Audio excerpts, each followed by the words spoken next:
नाज़रीन, मरहुमा परवीन शाकिर का एक शेर है कि बारिश हुई तो जुगनू के तन चाक हो गए, मौसम के हाथ बीत के सफाक हो गए। बादल को क्या खबर कि बारिश की चाह में कितने बुलंदोबाला शजर खाक हो गए। जी हां नाज़रीन इकराम, जब हम मौसमों की बात करते हैं तो गुज़श्ता शाम से आपने देखा कि वादी के अंदर कई एक जगहों पे अच्छी खासी जम के बारिश हुई और कई जगहों पे इस बारिश ने अपने कहर भी दिखाने शुरू कर दिए। नाज़रीन किराम, आपको मालूम होना चाहिए कि जम्मू कश्मीर के अंदर तकरीबन 39 ईयर्स यानी कि 39 साल के बाद पहली मर्तबा इस साल सबसे ज्यादा टेम्परेचर रिकॉर्ड किया गया और इस तरह से आंकड़ा जो था वो 36.5 को क्रॉस कर गया। 36.5 डिग्री से ज्यादा और कई जगह पर 38 और 40 डिग्री सेल्सियस के करीब भी पहुंचा, लेकिन बताया नहीं गया। लेकिन इसके साथ साथ आपको यह भी मालूम होगा कि इन मामलात को लेकर के कई एक जगह पर बड़े नुकसान देखने को मिले। हमारा एग्रीकल्चर सेक्टर जो था वो मुकम्मल तरीके पर दरहम बरहम होकर के रह गया और जिन इलाकों में सिंचाई के वाफिर हमारे पास मौके नहीं थे, वहां पर जो नुकसान हुआ वो आपने देखा होगा। आपको हमने दिखाया था कुपवारा और लोलाब इलाकों में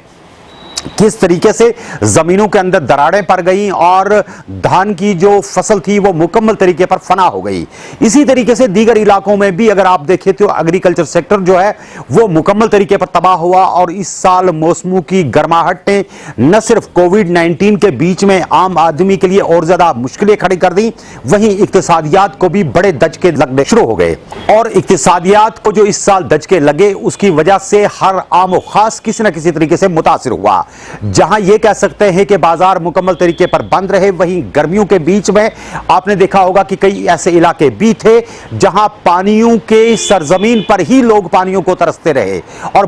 बसियार इलाके ऐसे अभी भी हैं जहां पर पानियों की शदीद किल्लत है। वहीं दूसरी तरफ आपको बताते हैं कि कल से मौसम में जो खुशगवार तब्दीली आई, जब हम मेट के डायरेक्टर की बात करते हैं सोनम लोटस की, तो उन्होंने बात करते हुए हमारे नुमाइंदे को बताया था कि 72 घंटे जो है वो जम्मू कश्मीर के लिए काफी ज्यादा खुशगवार तब्दीलियां भी ला सकती हैं। लेकिन इसके साथ ही दूसरी चीज भी जो कही गई थी वो ये बड़ी अहम है जो आपको सुननी चाहिए कि कई इलाके ऐसे हैं जो पहाड़ी इलाके हैं, वहां पर कई एक जगह पर बादल फटने की वजह से सैलाबी सूरत हाल भी पैदा हो सकती है और कई एक जगहों पर बड़े नुकसानात भी हो सकते हैं, जिसके लिए आम लोगों से गुजारिश की गई है कि वो किसी भी तरीके से ऐसे इलाकों की तरफ ज्यादा रुख ना करें जहां पर कई एक जगहों पे आपने देखा होगा कुछ ऐसे जंगली इलाके होते हैं या कुछ ऐसे क्रेवाज हैं जिनके बीच में जाकर के आम आदमी जब फंस जाता है तो वहां से वापसी नामुमकिन हो जाती है। वहीं जब हम जम्मू सूबे की तरफ रुख करते हैं तो जम्मू और राजौरी का हाल जो इस बार रहा वो इंतहाई तबाहकुन रहा और सिर्फ एक दिन की बारिशों की वजह से वहां पर बड़ी तबाही आ गई और करोड़ों रुपए का नुकसान भी हुआ। आप स्क्रीन पे देख रहे हैं कि जो ये पुल है, आप देखिए कि पानी का बहाव इतना तेज था कि इस पुल के पिलर्स को इसने इस अंदाज में निकाला कि मुकम्मल पुल जो था वो पानियों के सुपुर्द हो गया और अब कोई ये अंदाजा भी नहीं कर सकता है कि लाखों करोड़ों की लागत से यहां कभी कोई पुल भी तामीर था। तो जम्मू खित्ते में बारिशों ने अपना कहर करना शुरू कर दिया और इस तरीके से आपने देखा कि राजौरी, पुंछ समेत कई एक ऐसे जम्मू के इलाके थे जहां पर इंतहाई किस्म की वाटर लॉगिंग हो गई और कई जगहों पे नाले अपने जोबन पे आ गए, जिसके चलते वहां पर कई ऐसे मनाजिर भी देखने को मिले जिन मनाजिर को देख करके सही मानों में 2014 के फ्लड्स का गुमा हो जाता था। और इस तरह से वहां पर कई एक भारी भरकम पुल भी पानी अपने साथ बहा करके ले गया और इंसान गुमा भी नहीं कर सकता था कि कल तक या कुछ लम्हे पहले तक जो एक लंबा ब्रिज, कंक्रीट ब्रिज जो था वो दूसरे इलाके को जोड़ रहा था और पानियों का रेला उसे भी अपने साथ लेकर के निकल जाएगा। ये पानियों के कहर भी जो हैं ये भी काफी ज्यादा तबाहकुन साबित हो सकते हैं, क्योंकि जब बहुत देर बाद बारिश होती है तो जमीन के अंदर पानी समाने में बहुत ज्यादा वक्त लगता है, जिसके चलते पानी के बहाव में बहुत ज्यादा तेजी आ सकती है। चूंकि नाले मुकम्मल तौर पर खुश्क हो चुके थे और कई एक जगह पे जो इस वक्त ये कह सकते हैं कि आसमानी बादल फटने की वजह से नुकसान देखने को मिल रहे हैं वो काफी ज्यादा तबाहकुन है। अगर आप कंगन की बात करते हैं तो आपको मालूम होना चाहिए कि चूंट वालीवार इलाके में या फिर दूसरे इलाकों में, जो कंगन के इलाकों में पानियों ने तबाही मचाई, तो उससे भी बहुत ज्यादा नुकसानात देखने को मिलते हैं। कई सड़कें जो थी वो मुकम्मल तरीके पर बह गई और कई इलाके ऐसे थे जहां पर फसलें भी तबाह हो गई और उसके साथ साथ आबादी वाले इलाकों के अंदर भी पानी चला गया। कई साबिका जो लीडरान थे वो चोटफलीवार इलाके के अंदर गए और वहां पर उन्होंने जाकर के लोगों से बात की जो वहां पर मुतासिर हुए। करते हैं यहाँ गोचीमाला पावमाला, यहाँ गोचीमाले के साथ एक पावमाला है जिसमें कम से कम आबादी है 35-40 घर है। ऊपर से नीचे तकर, ऊपर सड़क से लेकर नीचे सड़क तकर पूरे मतलब मकानों के साथ जो दीवारें लगी थी, यहाँ मतलब ठेकेदारों ने काम तो पकड़ लिया, वो दीवार पानी जो है मतलब वो तो मतलब बर्बाद करके उठा के रख दिया, सारे बर्बाद करके सब मकानों की तरफ पानी बढ़ रही है आबादी की तरफ। तो यहाँ कंप्लीट नहीं हुआ काम। उनको हम पूछते तो वो बोलते जाओ वो आप बड़े हुक्म से पूछो, डीसी साहब से पूछो, एसडीएम साहब से पूछो। तो जनाब हम गुजारिश करते हैं डीसी साहब से, एसडीएम साहब से, हमारे कम से कम ये गरीबों की कम से कम 40-45 घरों की थोड़ा मतलब थोड़ा ख्याल रखो जनाब वाला, थोड़ा कम से कम आके मौका करो, यहाँ मौका करके देखो हमारी हालात क्या है। चलने को रास्ता नहीं, नाला बना है, पूरा जंगल का पानी पूरा नाला बन के मकानों की तरफ लगता है, आबादी की तरफ लगता है। जनाब वाला से हम गुजारिश करते हैं, हमारी आप मौका करके यहाँ जनाब एसडीएम साहब को बोल के मौका करके हमारा मतलब पूरा यहाँ देखो आके क्या हाल बना है। तो बड़ी मेहरबानी करके ये काम अपने हाथों में लेके थोड़ा कंप्लीट करो। अगर आबादी को बचाना है, नहीं बचाना है तो चलो वो आप जनाब से हम दरखास्त करते हैं, मतलब वो आपकी मर्जी है। आज दिन के 1 बजे यहाँ बालापति इलाके में यहाँ पे पानी की एक नाला ज्ञानी आई जिससे मालो जान का काफ़ी नुकसान हुआ। काफ़ी मवेशी भी यहाँ अभी लापता है और 3-4 मकानों को तो कम्प्लीटली डैमेज हो गया है, जिससे कि काफ़ी नुकसान इनका हो गया। तो मेरा यही है कि एक तो इसमें देखा जाना चाहे कि R&B ने अगर ये रोड बनाई है उनमें क्यों नहीं इसमें प्रोटेक्शन वाल वगैरह लगाई थी। दूसरा, मैंने डीसी गांधरबल से भी टेलीफोन पे बात की तो उनको मैंने रिक्वेस्ट की कि यहाँ पे जेसीबी भेजा जाए और जो मुतासिर हुए हैं उनको फौरी बाज़ाबातकारी के लिए कोई इक़दाम किए जाए। और इस वक्त की ज़रूरत है उनको फ़िलहाल SDR कहीं सेफ़र जगह पे शिफ्ट किया जाए और उनको जितने भी कोई चीज़ें बहम किया जाए ताकि इनका जो नुकसान हुआ, जो इस वक्त ये अपने बाल बच्चों का ख्याल रख सकते हैं।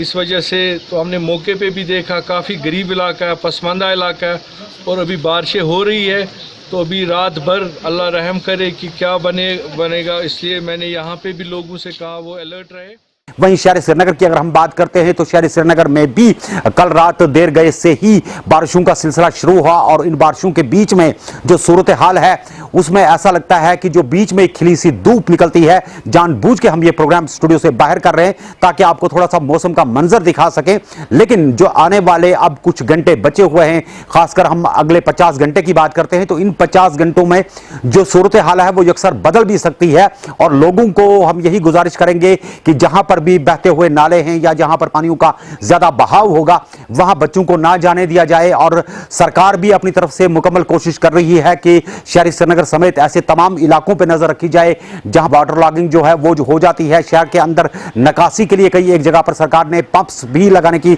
बात कही है और कई जगह पे आज पंप लगाए भी गए ताकि पानी जो शहर श्रीनगर के कई एक बड़े कस्बों के अंदर जाकर के रुक सा गया था उसको निकालने की कोशिशें जारी थी। उसके साथ साथ नाज़रीन आपको यह बात भी बताई देते हैं कि जम्मू कश्मीर के अंदर इस वक्त जो सूरत हाल है इसको लेकर के हम ये कह सकते हैं कि भले ही बहुत देर कर दी इस बारिश ने आने में, लेकिन ये बारिश इस वक्त की अहम जरूर थी और हम यही दुआ करेंगे कि ये बारिश जो है रहमत बारान बन के ही हम पे बरसे, किसी कोई कहर लेकर के ना आए, 2014 जैसा कोई सैलाब लेकर के ना आए। हालांकि ऐसे कोई अंदेशे नजर नहीं आ रहे हैं, लेकिन हैवी जो रेनफॉल्स हैं उसके बारे में बताया गया है कि जो जम्मू इलाका है वहां पर फिलहाल अगले 2 दिन में भारी से भारी भरकम जो बारिश है वो हो सकती है। इसके चलते वहां के लोगों को भी बहुत ज्यादा एहतियात बरतने की जरूरत होगी। और ज़रूरत इस बात की भी है कि हम मौसमों के हवाले से जो हमारे कश्मीर के अंदर मिजाज रहता है, इसके लिए हमेशा तैयार रहें, ताकि आने वाले किसी भी बुरे वक्त में हम, खुदा ना खास्ता अगर कोई ऐसा वक्त आ जाता है, चूंकि कोविड-19 की सूरत हाल है, लोग बहुत कम एक दूसरे के घर आते जाते हैं, लेकिन थोड़ा बहुत एक दूसरे के ऊपर नज़र रखी जाए और उन इलाकों पर खासकर नज़र रखी जाए जहां पर बहुत जल्दी पानी आ जाता है। अगर हम पट्टन इलाके की बात करते हैं, हम नाला फिरोजपुरा की बात करते हैं, इसी तरह से अगर हम संगम इलाके की बात करते हैं या फिर दीगर इलाके हैं जहां पर पानियों का बहाव जो है बहुत ज्यादा नालों में बढ़ सकता है, अगर बारिशों का सिलसिला यकीनी तौर पर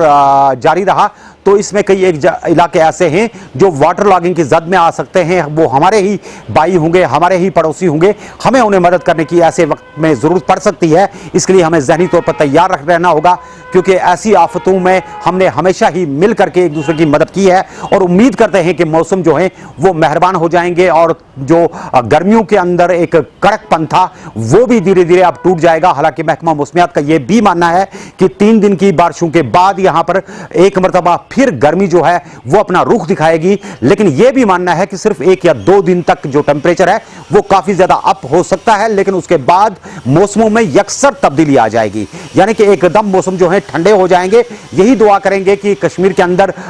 मौसम भी मेहरबान रहे और अल्लाह की मेहरबानी से यहां के लोगों पर भी अपनी सलामती कायम रहे। यहां चलते चलते आपको यह बात भी बताई देते हैं कि जोजिला के पास जो इंडिया गेट है वहां पर अचानक एक पस्सी आ गई थी, जिसके चलते वहां पे कई घंटों तक जो लद्दाख के लिए ट्रैफिक था वो मुकम्मल तौर पर मसदूद होकर के रह गया था। हमारे नुमाइंदे जीएन रैना के मुताबिक जहां कंगन के कई इलाके पानियों के जद में आए, वहां पर कई